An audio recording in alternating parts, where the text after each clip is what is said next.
Goeienaand, good evening, fellow South Africans and citizens of the world.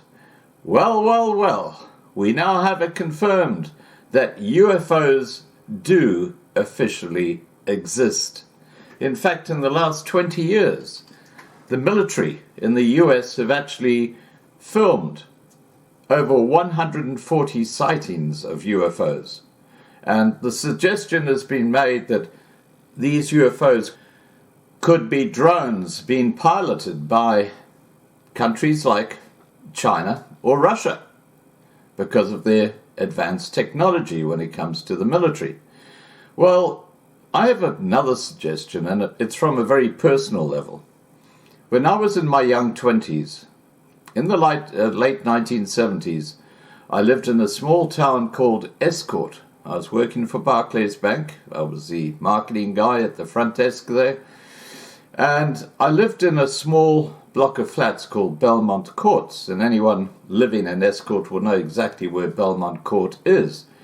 And what happened was I'd just come back from a JC, Junior Chamber of Commerce meeting, where I was joining my friends. And, you know, it was a very, very structured event, as JC events are. We hadn't been drinking. Drove back to Belmont Court, parked my car underneath the apartments. They had these little parking bays where you could actually park your car and pull down the garage door. It's about 8:30, 9 o'clock at night. Beautiful night.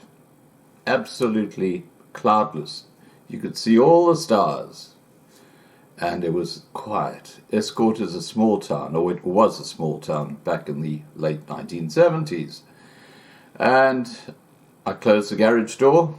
I turned around to go up to my apartment, and I heard this noise. And it sounded like a 35mm camera. You know, the old click, click, click, click, click, click, click in the background? It sounded like that. And my eyes followed the direction of where the noise came from. And there in the sky, above the horizon, I saw what I can only call an unidentified flying object. It was in the classic saucer shape, had a row of lights across the middle, and it was just moving very slowly. And the thing that I couldn't get my head around was whether this item, or this UFO, was 50 yards from me or 10 kilometers from me. I had no perspective of distance of how far this was from me. Anyway, I watched it just above the horizon. This is long before drones came out, okay? This is the late 1970s. And it was moving slowly across the horizon in front of me. And then all of a sudden, it just disappeared. And about 3 or 4 seconds after it disappeared, I heard this. It was like a very subtle wind type sound, and then that was it. That was my experience with the UFO. It's something I experienced personally. Now, here come the experiences of the top flying aces in the US, the military. And you can see what they're saying about these UFOs now being ratified as just that. Please remember to subscribe to Loving Life to be kept informed. Please remember to register on lovinglifetv.com, the platform we are transitioning to. Please like this video, please share this video, and above all, please stay safe. Bye for now. The U.S. government has released an eagerly awaited report on unidentified flying objects. The federal government is unable to explain as many as 143 objects encountered by military aircraft in the last several decades. Despite speculation on social media, the report does not suggest aliens might be behind the sightings, but it does say that identifying the objects or phenomena may be beyond the existing means of the American military. That's not our LNS, though, is it? And DW reporter Aaron Tilton has been following this story for us. UFOs seem like a notion from a sci-fi movie, but to the U.S. government, this is serious business, isn't it? Well, of course it is. It's a matter of national security because, according to the government, they've detected, 143 different objects that they couldn't identify zipping around in their airspace over the last 2 decades. And for them, it's about national security because, at the end of the day, these are objects, if they do actually exist, which could be putting military flights and also civilian flights in danger. And you have to realize they're not the only country actually looking at this right now. China and Russia, UK, if I'm not mistaken, as well, have also admitted that they have programs looking into the existence of UFOs, trying to figure out what these objects could be if they're sighted. And at least in the U.S. context, this has a tradition which goes back to 1952. That's when they first opened their first project called Project Blue Book, which was looking at the existence of UFOs. So for them, for the American military, it's a very serious issue and one that has to deal primarily with national security.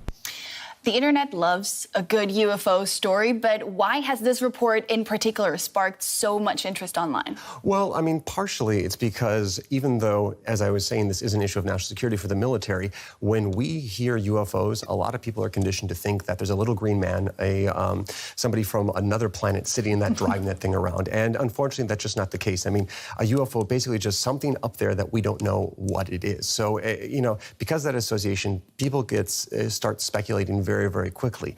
At the same time, it has to do with the observers to a certain extent. These aren't just some country yokels claiming that they were abducted by aliens. Rather, these are well-trained military pilots who are trained to keep their cool, know what they're looking at, and also you have to remember they're flying some of the most sophisticated and sensitive observation planes that have ever existed in the history of humanity. So I think you have kind of like a double punch there, like a 1-2 whammy, where you're having some really interesting phrases thrown out like UFOs combined with some really high-quality observers, and it just kind of creates a perfect clickbait type situation for the internet. What could be behind these sightings? Well, that really is the big question. The report itself did not mention extraterrestrials at any point, of course. Have to throw that out there right from the get-go. Instead, people are speculating that these could be some type of sensor errors. These could be problems with the cameras. Still others, especially the authors of the report, saying that there are actual physical objects. These 143 sightings, there was actually something physical in the air. So that has some speculation pointing to certain drone technologies. Now, we know other countries are looking into supersonic drones, which can fly many times faster than the speed of sound. And we do know that Russia and China and the U.S. itself are looking into that type of drone technology. So some people are speculating that this could be some type of new military technology that we just haven't seen yet. And while personally, I would love to have this report actually say we're one step closer to shaking hands with ET, unfortunately, I think the real answer is going to be a bit more terrestrial. All right, Aaron Tilton, thank you very much for the details on this story. Thank you.